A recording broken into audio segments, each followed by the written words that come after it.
Politique toujours, et à propos des municipales, justement, on va faire un tour maintenant du côté de Toulouse. Objectif Toulouse, 4e ville de France, objet de tous les désirs. C'est quoi le programme ? Bonjour, vous écoutez C'est quoi le programme, le podcast des municipales 2020 à Toulouse. Je suis Milia Legaza, journaliste toulousaine et je travaille en collaboration avec Qud, le studio de podcast toulousain. Ensemble, on vous propose ce podcast consacré aux municipales 2020 à Toulouse. Chaque épisode est constitué de 4 parties, comme vous le verrez. Aujourd'hui, surprise, il y a 2 nouveaux candidats auxquels on ne s'attendait pas mais qui se sont bien inscrits au dernier moment sur la liste en préfecture pour les élections du 15 et 22 mars prochain. Dans cet épisode, nous recevons l'un d'entre eux. C'est quoi le programme de Pau Chanquiriduch ? C'est parti. Avec nous pour cet épisode, la tête de liste En avant Toulouse, Pau Chanquiriduch. Bonjour. Oui, bonjour. Alors, on a d'abord envie de savoir qui vous êtes. C'est pour ça qu'on commence cette rencontre par une partie qu'on a intitulée l'entretien d'embauche. C'est une bonne façon de se présenter. Dites-nous votre parcours, ce qui fait que vous en êtes là, en face de nous aujourd'hui, et que vous êtes candidat au municipal à Toulouse.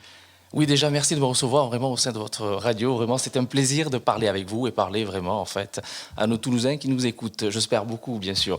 Donc, Duch Pau Chanquiri, 44 ans. Excusez-moi, 45 ans aujourd'hui parce que c'est mon anniversaire. Voilà. Bon anniversaire. Merci. Marié avec un enfant de 9 ans. Donc, fonctionnaire de police nationale depuis 15 ans déjà, en fait. Et donc, on va aller droit au but, comme vous m'avez demandé, si vous voulez, en fait. Donc, pourquoi vraiment me présenter vraiment au sein de la ville de Toulouse ? Déjà, comme je vous l'ai dit, j'adore la ville de Toulouse.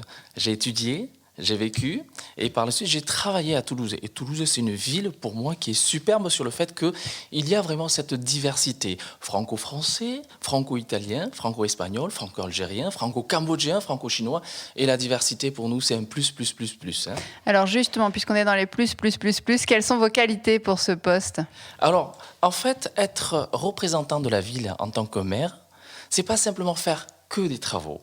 Parce que quand on est maire, en fait, on se doit non seulement de faire des travaux, mais on se doit de s'occuper de notre population aussi. Ça veut dire que, en fait, c'est le plein investissement. C'est rentrer, faire de la politique par vocation. C'est-à-dire que quand les gens, en fait, ont besoin de nous voir, que ce soit l'adjoint ou que ce soit le maire, on doit être disponible. Et ça, c'est très important. Non seulement la disponibilité, mais aussi, en fait, on doit régler aussi le problème qu'ils ont. Ça peut être un petit problème ou un grand problème. C'est pour ça qu'en tant que maire, il faut aimer nos Toulousains. Aimer nos Toulousains, ça veut dire servir nos Toulousains par vocation. C'est très important. Alors qu'on ait fait Sciences Po ou pas Sciences Po, bien pour eux de faire Sciences Po. Moi, je n'ai pas fait Sciences Po. Au contraire, mon vécu a fait qu'en sorte que, d'un côté, avec la guerre, on ne veut plus voir notre population souffrir. On veut voir notre population bien vivre. Et bien vivre, ça commence déjà par le trouver un emploi. Il faut qu'il y ait des emplois en abondance. Et ça, c'est vraiment un des programmes qu'on vous proposera tout à l'heure. Alors, justement, si vous aviez un dossier à défendre en priorité pour la ville, ce serait lequel ? Alors, ce serait les emplois. C'est vrai que Toulouse, c'est une ville de 482 000 habitants. C'est formidable, en fait. Mais vous savez très bien que Toulouse, en tant que 482 000 habitants, plus une ville est grande, plus il y a des emplois. Mais plus il y a des emplois, plus il y a des concurrents, voyez. Donc en fait aujourd'hui, En avant Toulouse propose en fait ce qu'on appelle en fait un bureau d'investissement économique de la ville. C'est-à-dire que grâce à ce bureau d'investissement économique de la ville, on va aller non seulement chercher des entreprises de Toulouse pour que celles-ci puissent s'installer à Toulouse et sur la communauté de communes, mais aussi on va aller au-delà. Au-delà, ça veut dire proposer à nos entreprises vraiment françaises nationales, mais proposer à nos entreprises étrangères de pouvoir s'installer dans notre superbe ville rose, parce que la ville rose a toutes les compétences. Voilà. Puisqu'on parle de vous d'abord, Pau Chanquiriduch, on voulait savoir en dehors de la politique également quel était votre hobby, votre passion, votre loisir favori. Mon loisir, c'est la musique. J'adore la musique, puisque ma femme a un restaurant karaoké. Et donc, le week-end, déontologiquement parlant, je ne peux que chanter. Mais ça tombe bien, puisqu'en fait, ça rime bien. En fait, mon métier est chanter aussi. Donc, du coup, on a un karaoké, mais j'ai aussi un groupe de musique. Je suis bassiste et chanteur. Donc, je chante des musiques qui boostent un peu, quoi, quand même. C'est du rock alternatif. Hein. Quel est votre endroit préféré dans Toulouse ?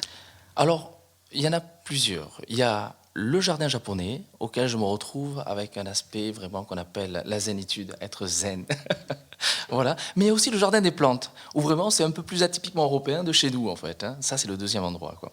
Et puis la petite question incontournable, on voulait savoir à quoi vous pensiez le matin en vous rasant. Je ne pense pas grand-chose. Je pense à être vraiment déjà Merci pour votre question. Je pense être vraiment à l'heure au boulot. Déjà, ça c'est vachement important. Je le suis à l'heure au boulot. Mais après, c'est vrai que là, pendant ces 2 mois-là, on a des objectifs. Donc déjà, ça s'est passé par proposer à nos amis, parce que des fois, en fait, c'est nos amis qui proposent à leurs amis. Ça, c'est la première stratégie déjà. Et deuxièmement, des fois, c'est des gens lambda. On parle dans la rue. La dernière rencontre, c'était formidable. La dernière rencontre, ça se passe souvent comme ça. C'était à la pompe à essence de Leclerc Purpan, et j'étais en train de mettre l'essence.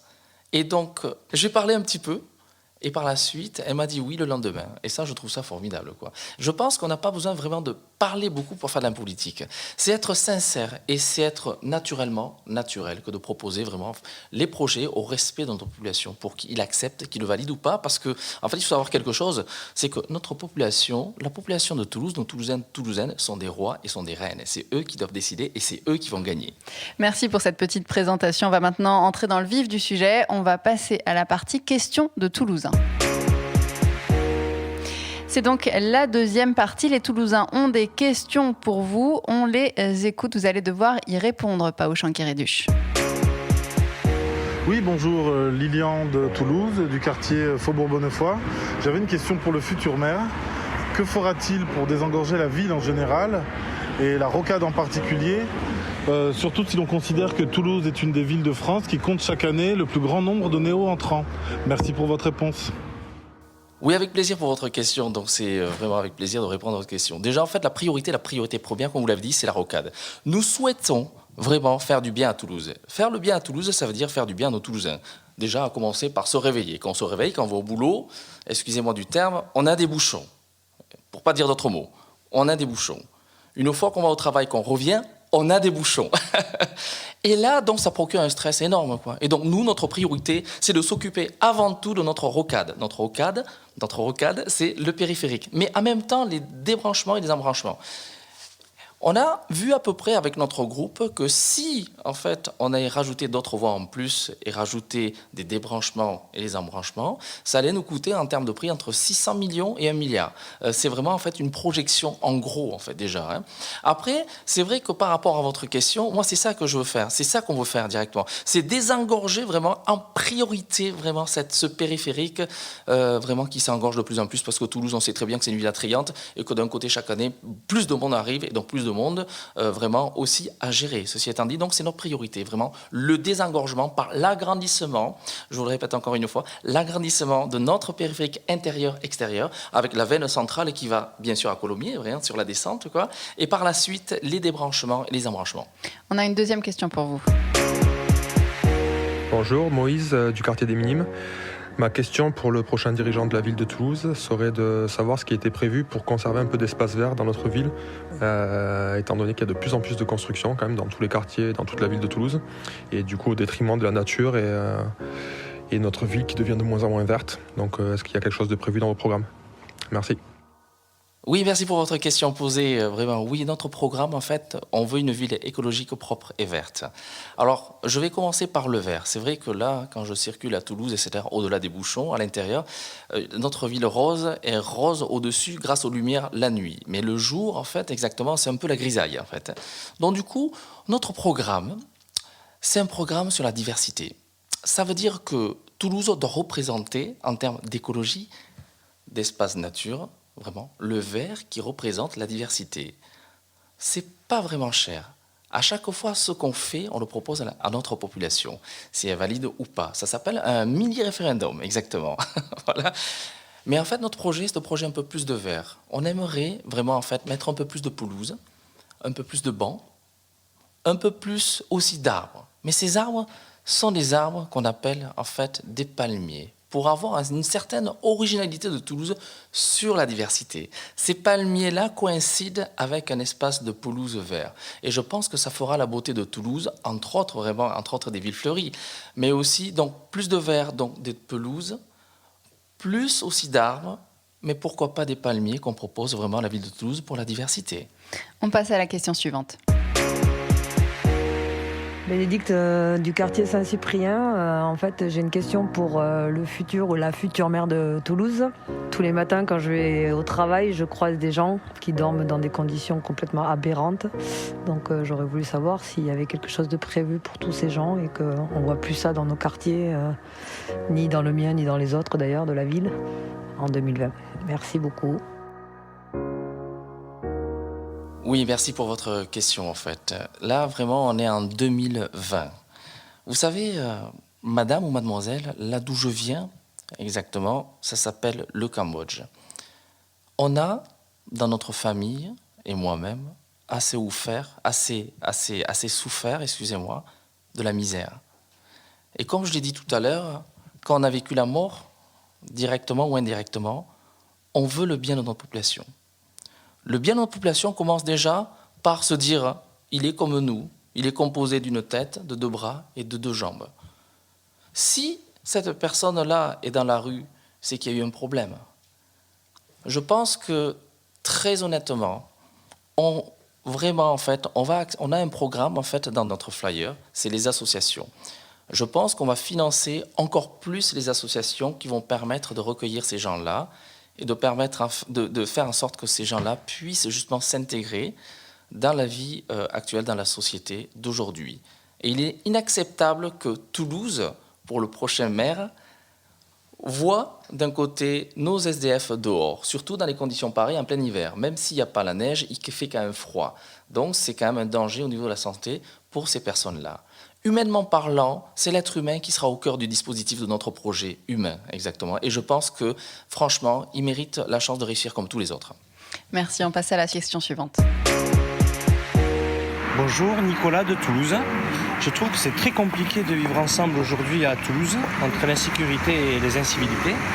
Alors je sais bien que c'est partout pareil, mais je voudrais savoir si vous aviez des idées précises pour qu'on puisse vivre ensemble, sereinement, dans notre belle ville. Merci. Alors oui, merci pour votre question. Vous parlez de sécurité et vivre ensemble, bien sûr, dans notre belle ville. C'est vrai que notre belle ville est déjà belle, vraiment. On va la rendre encore plus belle, bien sûr. Ça, c'est important. Question de sécurité. Alors, je viens de la sécurité nationale. Alors, notre programme dans la sécurité nationale, que ce soit vraiment, en fait, une ville UP, où je respecte vraiment ces personnes-là, qui ont un mode de vie qui sont très bien, ou une ville où, bien sûr, en fait, un quartier modeste, on est tous pareils pour moi. C'est-à-dire que la sécurité doit être dans les quartiers UP, mais aussi dans les quartiers modestes. La sécurité, avant tout, c'est protéger nos citoyens. Pour cela, on a un programme où on va multiplier nos forces vraiment par 2, les forces de police municipales. Pourquoi je vous dis ça ? Je vous dis ça parce qu'on est un groupe alors en Toulouse quand même, donc on vous dit ça parce qu'on souhaite que les Toulousains et Toulousaines vivent avec la pleine sérénité. Vraiment, de bien vivre à Toulouse.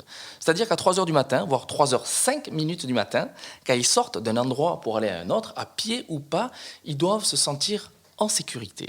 Alors pour ça, en fait, c'est vrai que je vous disais qu'on va multiplier les effectifs par 2, et avec certitude. Mais par contre, le recrutement va se faire comme ça, en fait. De ce recrutement-là, toutes les personnes, bien sûr, qui sont issues de la police nationale de la sécurité ou pas, peuvent venir. Je prends un exemple. Si c'est un boucher qui a envie vraiment en fait, de protéger l'autre, eh bien, écoutez, bienvenue à lui. Mais en tout cas, ils auront une formation de 6 mois dans le contexte de la police municipale et une formation par mois-même de une demi-journée. Et cette formation-là, c'est une formation psychophysique sur l'aspect de voir les choses vraiment en grand par rapport à la sagesse, au respect et à la détermination de protéger vraiment son prochain. Merci d'avoir répondu à ces questions. On va maintenant passer à la 3e partie, c'est le jeu de c'est oui ou c'est non.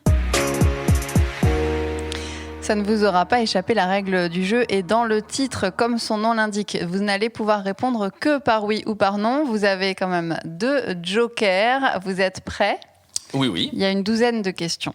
Est-ce que vous pensez poursuivre sur la voie de la vidéosurveillance ?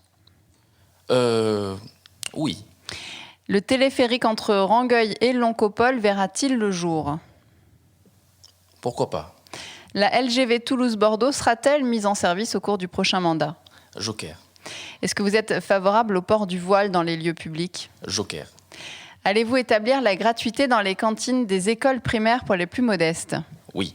Les jeunes auront-ils de vraies réductions sur les tickets de transport en commun ? Oui. Les impôts locaux vont-ils augmenter ? Non. Êtes-vous pour les terrasses chauffées? C'est possible. Hein.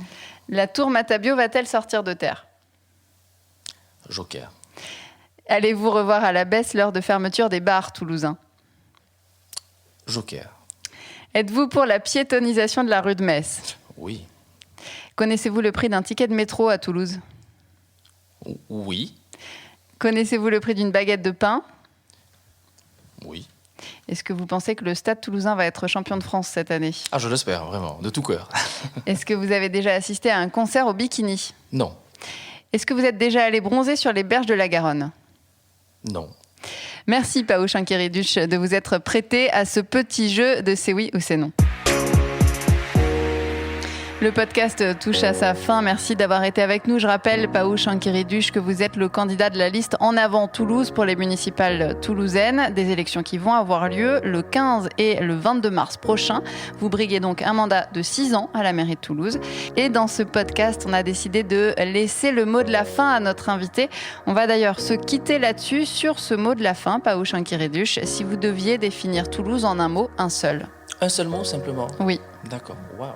Tout à fait, puisque j'ai plusieurs mots. Un seul mot, tout simplement. Bien vivre.